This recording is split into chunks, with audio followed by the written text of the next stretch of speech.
ძალიან საეჭვო. 19% დაიკარგა ხმების.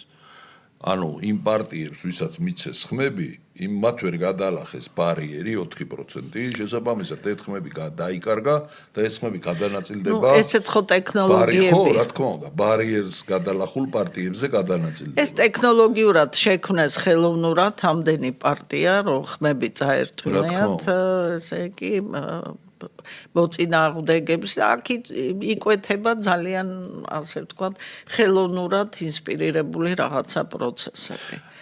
მაგრამ აი რო დავაკვირდეთ, ხო, საქართველოში არჩევნები ჩატარდა, ერთი კაცი არ არის დაჯერილი არჩევნებზე. სომხეთში დაიჭირეს, რა ვიცი, 100 კაცი ყავთ დაჯერილი, მე მგონი, ხო?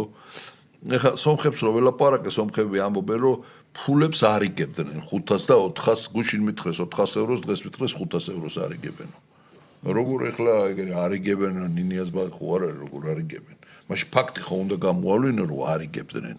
სად არის ეს ფაქტები, ხო? ანუ უყურე ფაშინიანის მომხრეები რას საუბრობენ, რომ ესენი ფულს არ იგებდნენ და ფულის დარიგება ხა ფულთან ასოცირდება სამუელ კარაპეტიანიც, კოჩარიანიც და ასევე ასოცირდება ტუპოი გაგიკაც, ანუ დოდო გაგო. ხო, ეგეც ანუ აყვავებული სომხეთიც ასოცირდება ფულთან. ანუ მარტივად შეგიძლია დააბრალო, რომ ფულს არ იგებდნენ.